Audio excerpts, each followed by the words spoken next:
हनुमान जी रावण को कहते हैं कि आज तक तुमसे जो भी अपराध हो गए, तुम भगवान की शरण आओ और भजन करो, भगवान तुम्हारे अपराध माफ नहीं करेंगे, भगवान तुम्हारे अपराध भूल जाएंगे कि तुमने कोई पाप भी किया था, भूल जाएंगे, वो तो ऐसे दयालु हैं।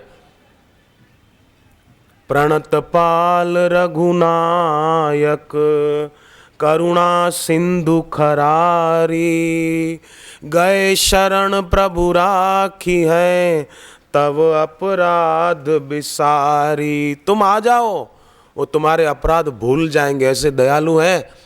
तुम आओ तो सही। पर रावण आया नहीं।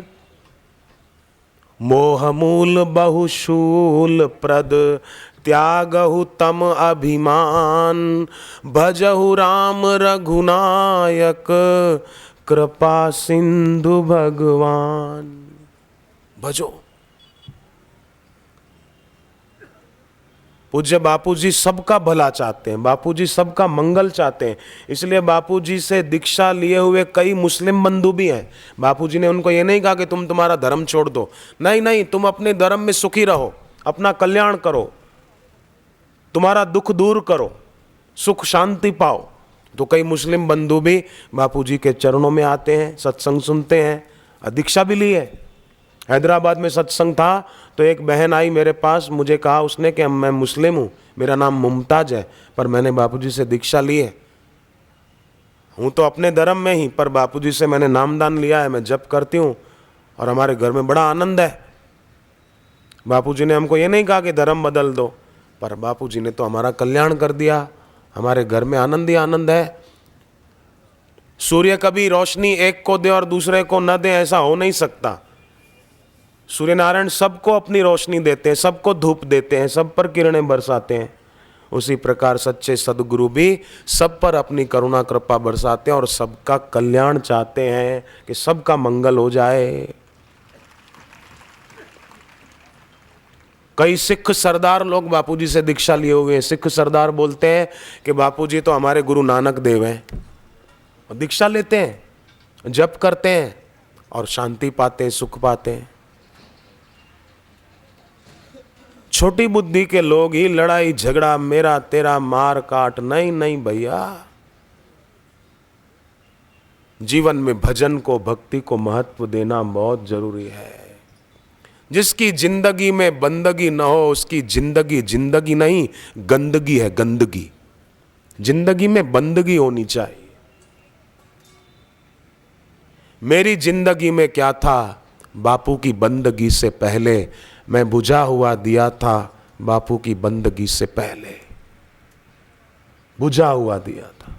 बुझा हुआ दिया अपशकुन कहलाता है, जगा हुआ दिया शुभ शगुन कहलाता है। हम इस दुनिया से जब मरकर जाएं तो बुझा हुआ दिया बनकर नहीं, जगी हुई ज्योत बनकर जाएं। ईश्वर भी राजी हो जाए कि वाह वाह, मेरे को आज शुभ शगुन हो गया, जगी हुई ज्योत बनकर जाए। संसार के भोगों से मजा लेने की जो इच्छा करता है ना, वो तो ऐसा है कि जैसे कोई सांप के मुंह के आगे बैठ गया और अमृत पाने की इच्छा कर रहा है। कैसे मिलेगा? बोलो भाइयों, मिलेगा? सांप के आगे बैठे और बोले ला अमृत दे दे, नहीं मिलेगा। जहर मिलेगा, जहर। सल्फास की गोली कोई चूसे और बोले चॉकलेट है मैं खाऊं, मेरे को मजा आएगा, अरे मर जाएगा। मजा नहीं आएगी, सजा आएगी, सजा।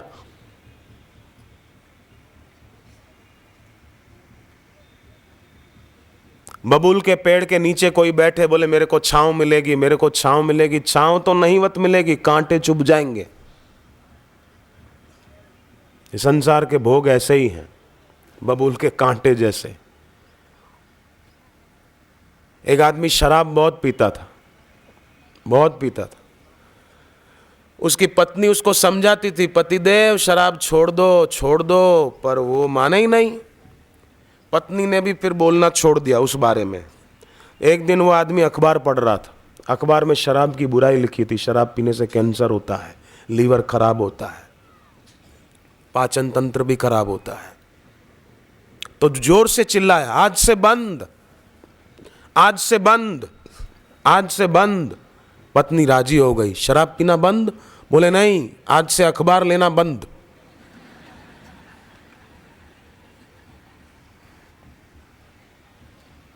वो आदमी एक दिन डॉक्टर के पास गया, कहा डॉक्टर आप शराब छुड़ा देते हो? बोले हाँ गारंटी से शराब छुड़ा देता हूं। तो डॉक्टर मेरी 4 पेटी शराब की पुलिस ने जब्त कर ली, आप छुड़ा दो। अरे डॉक्टर ने कहा शराब छुड़ा दूं मतलब मैं शराब पीना छुड़ा देता हूं। और उसको लग रहा शराब छुड़ा देंगे, पुलिस ने मेरा शराब ये पेटियां जब्त कर ली, आप छुड़ा दो जरा। वो शराबी एक दिन रात को शराब पीकर लौटा। पत्नी मायके गई हुई थी, खुद ताला लगाकर गया था बाहर शराब पीने। शराब पीकर आधी रात को लौटा तो उससे ताला नहीं खुल रहा था घर का। तो नाइट ड्यूटी एक पुलिस वाला चक्कर लगा रहा था, उसने कहा कि लाओ भैया मैं खोल देता हूँ ताला, तुमसे खुल नहीं रहा है। बोले नहीं नहीं ताला मैं खोल दूंगा, तुम चिंता मत करो। तो काफ़ी देर मेहनत करता रहा, ताला नहीं खुला। तो पुलिस वाले ने फिर कहा अरे लाओ भैया मैं खोल देता हूँ ताला, इसमें क्या है, लाओ मैं मदद कर देता हूँ। वो बोला कि नहीं तुमको मदद करनी है तो इस मकान को पकड़ के रखो, बहुत हिल रहा है। ताला तो मैं खोल, मकान पकड़ो ना, बहुत हिल रहा है। अब मकान हिल रहा है कि तू हिल रहा है शराब के नशे में? लोग शराब पीते हैं और अपना अनमोल जीवन यूं ही गंवा देते हैं। अनमोल जीवन का अनमोल समय वो यूं ही गंवा देते। उससे तो भक्त अच्छे कि सत्संग में आकर बैठे, सत्संग सुने, गुरु से भगवान के नाम की दीक्षा ले ले, विद्यार्थी है तो सारस्वत मंत्र ले ले और अपना कल्याण कर ले। एक जगह किसी महात्मा का प्रवचन हो रहा था, रात को 8 से 10 होता था रोज। तो एक महिला ने अपने पति को कहा कि वो महाराज जी प्रवचन करते हैं, मैं तो सुनकर आई, आप गए कि नहीं? बोले नहीं मैं नहीं गया। तो पत्नी ने कहा कल जाना, जरूर सुनना। वो ठीक है, वो अगले दिन गया 8 बजे, पर थका हुआ था तो उसको झोंके आने लग गए, सुना नहीं कुछ ठीक से। शुरुआत में जब आके बैठा तब इतना ही सुना, महाराज जी बोले आए हो, उसने भी गर्दन हिला दी, फिर सो गया। फिर बीच में महाराज जी बोले बैठे हो, उसने इतना ही सुना, गर्दन हिला दी। जब प्रवचन पूरा हुआ जाने लगे तो महाराज जी बोले जा रहे हो, उसने भी गर्दन हिला दी, इतना ही सुना। घर आकर पत्नी को बोला तूने कहाँ भेज दिया मेरे को? महाराज जी बस इतना ही बोले, आए हो, बैठे हो, जा रहे हो, बस इतना ही बोले। पत्नी बोली तो आप जरूर सो गए होंगे, नहीं तो महाराज जी कोई पागल थोड़ी हुए कि 2 घंटे तक आए हो, आए हो, आए हो, आए हो, आए हो, बैठे हो, बैठे हो, बैठे हो, जा रहे हो, जा रहे हो, खाली इतना थोड़ी बोलेंगे। कल ठीक से सुनना, मैं पूछूंगी क्या बोले महाराज जी। अगले दिन आया पर फिर वही हाल, 3 शब्द सुने। आया तो पत्नी ने पूछा वहाँ पे क्या सुना आपने? अब इसको तो बात बनानी थी। वो बोला कि पहले खाना तो खिलाओ, भूख लगी है। खाया, देर हो गई थी। इतने में क्या हुआ कि उनके घर पे चोर आए पीछे से। पत्नी पूछती है बताओ महाराज जी क्या बोले थे? तो ये जोर से बोला आए हो। तो चोरों को लगा कि घर वाले ने आते हुए देख लिया, तो चोर डर के मारे बैठ गए नीचे, छुप गए। पत्नी बोली महाराज जी और क्या बोले? तो वो जोर से बोला बैठे हो। तो चोरों को लगा कि इसने हमको बैठते हुए भी देख लिया, अब तो यहां से भागने में ही भला है भाई। पत्नी पूछती है पति को और क्या बोले महाराज जी? जा रहे हो? तो चोरों को हुआ कि हमको देख रहा है, इतना ही नहीं हमारे मन की बात भी जान जाता है। हम तो भागने की सोच रहे और इसको पता चल गया। चोर तो सिर पे पैर रख के भागे भागे। आवाज हुआ, पति पत्नी ने देखा काय का आवाज है, पता चला कि अरे चोर आए थे हमारे घर। पति को हुआ कि मैंने नींद करते करते संत के 3 वचन सुने, आए हो, बैठे हो, जा रहे हो, तो मेरा घर लुटने से बच गया। काश मैं पूरी बात ध्यान से सुनता तो मेरा कल्याण हो जाता।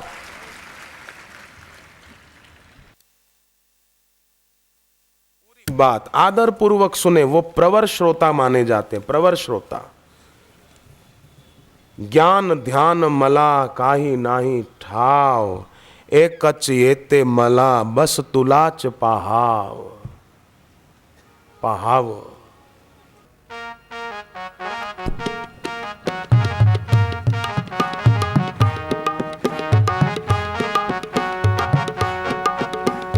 कीर्ति दयाळू, कीर्ति कृपाळू, कीर्ति उदार तू माझा गुरुदेवा, माझा गुरुदेवा किती दयाळू किती कृपाळू किती उदार तू माझा गुरुदेवा माझा गुरुदेवा किती मायाळू किती प्रेमाळू किती दिलदार तू माझा गुरुदेवा माझा गुरुदेवा किती मायाळू किती प्रेमाळू किती दिलदार तू माझा गुरुदेवा माझा गुरुदेवा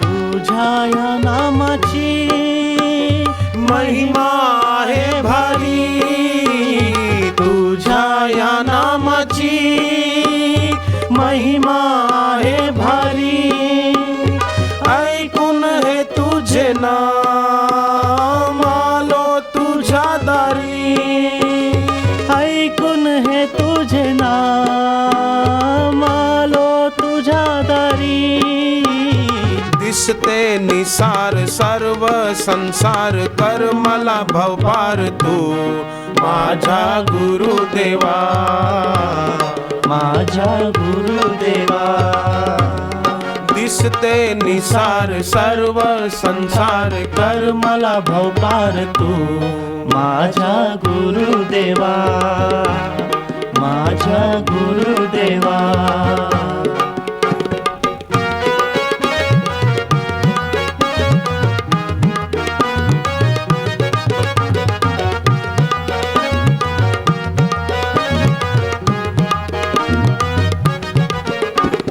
धराव ना भात तू कणा कणात तू धराव न भात तू कणा कणात तू धराव ना भात तू कणा कणात तू धराव न भात तू कणा कणात तू माझ्या मनात तू बस एकच नाथ तू माझ्या मनात तू बस एकच नाथ तू इकडे तिकडे आता चोहीकडे दिसते तूच तू माझा गुरुदेवा माझा गुरुदेवा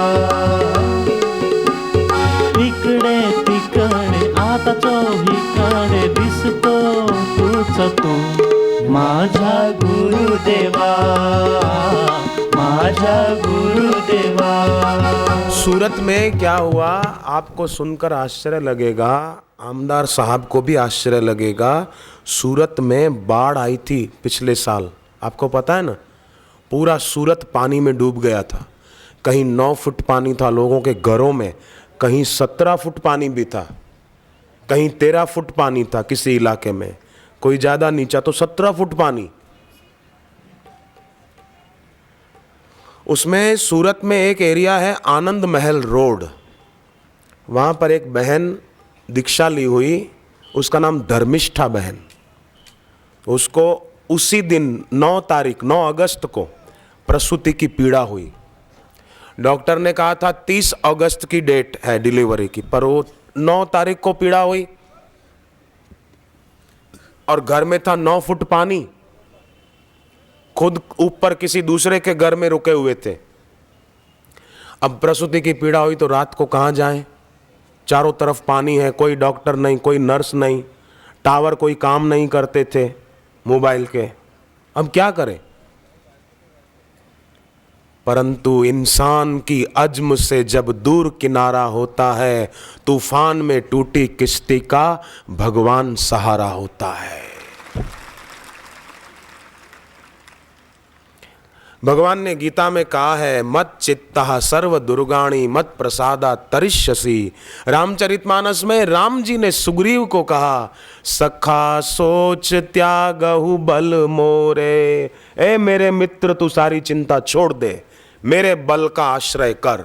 सखा सोच त्यागहु बल मोरे, सब विधि काज घटब मैं तोरे। मैं तेरे काम हर तरह से पूरे कर दूंगा, तू सारी चिंता छोड़ दे, बस तू खाली भजन कर। भज मन राम राम राम, मेरे राम राम राम। भज मन राम राम राम, मेरे राम राम राम। भज मन राम राम राम, मेरे राम राम राम। भज मन राम राम राम, मेरे राम राम राम। हरि ओम हरि ओम हरि ओम हरि ओम। हरि ओम हरि ओम हरि ओम हरि ओम। हरि ओम हरि ओम हरि ओम हरि ओम। हरि ओम हरि ओम हरि ओम हरि ओम। भज मन राम राम राम, मेरे राम राम राम। भज मन राम राम राम, मेरे राम राम राम। झूठी जग की सारी माया, कोई काम न तेरे आया।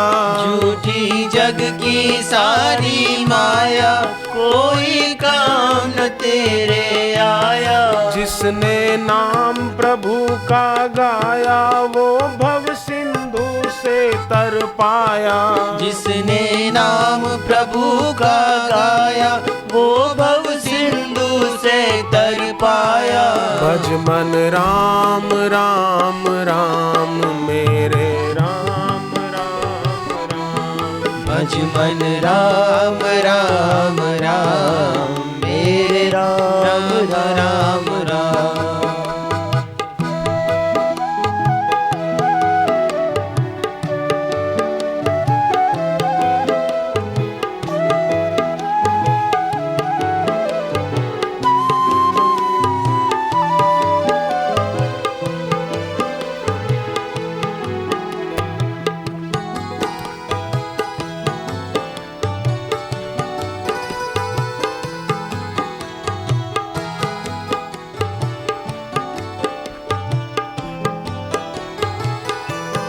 तो बहन, रात के 11:15 बजे हैं, प्रसूति की पीड़ा हुई है, घर में 9 फुट पानी है। आकाश में पूनम के चांद पर नजर पड़ी तो मानो बापूजी उसको कह रहे हैं कि बेटी तू अकेली थोड़ी है, गुरु का आशीर्वाद तेरे साथ है, तुझे डरने की जरूरत नहीं है, तू हिम्मत रख। जब शिष्य गुरु से दीक्षा लेता है ना, तो गुरु उसके साथ ही हो जाते हैं। श्रद्धा नहीं होती तो अनुभव नहीं कर पाता, श्रद्धा होती है तो अनुभव कर लेता है और बहुत उन्नत हो जाता है। तो देखो, मंत्र के देवता और मंत्र देने वाले गुरु, ये तीनों एक ही हैं, इन तीनों में भेद नहीं है, अंतर नहीं है। मंत्र मिल गया, दीक्षा मिल गई तो समझो अब गुरु जी मेरे साथ हैं और मंत्र के देवता भी मेरे साथ है। फिर से सुन ले, मंत्र के देवता और मंत्र देने वाले गुरु, ये तीनों एक ही हैं। जैसे घड़ा, कलश और कुंभ, इन तीनों का एक ही मतलब होता है। घड़ा कह दो, कलश कह दो, कुंभ कह दो, एक ही बात है। मंत्र के देवता और मंत्र देने वाले गुरु। उसने दीक्षा तो ली हुई थी धर्मिष्ठा बहन ने, बहुत सुगमता से उसको प्रसूति हो गई, कोई डॉक्टर नहीं, कोई नर्स नहीं, कोई दाई नहीं, प्रसूति हो गई।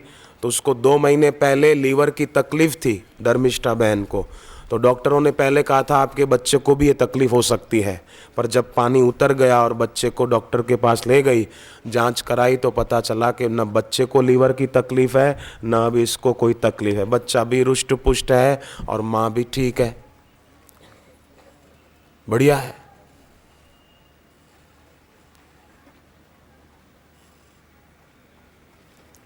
फूल की तस्वीर खींच सकते हैं हम, पर फूल की सुगंध कितनी उसकी तस्वीर कोई नहीं खींच सकता। शहद की तस्वीर खींच सकते हैं, पर शहद की मिठास कैसी उसकी तस्वीर कौन खींच सकता है। संगीत बजाने के जो साधन है उनकी तस्वीर खींच सकते हैं, पर संगीत की जो ध्वनि निकलती है बजाने से उसकी तस्वीर कौन खींच सकता है। उसी प्रकार सदगुरु की तस्वीर तो कैमरा से खींच सकते हैं, पर गुरु की शक्ति कैसी और गुरु की अनुभूति कैसी उसकी तस्वीर कोई नहीं ले सकता। उसका तो अनुभव कर सकता है श्रद्धा के माध्यम से।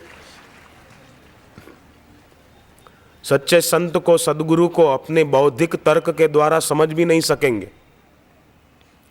अपने इसी हाथ से इसी हाथ को कैसे पकड़ पाएंगे आप बोलो? आंख से उसी आंख को कैसे देख पाओगे? उसी प्रकार बौद्धिक तर्क से सच्चे सदगुरु को समझ नहीं पाएंगे कि उनकी महिमा कैसी है। उनके चरणों में प्रीति होगी तो उनसे लाभ उठा सकते हैं।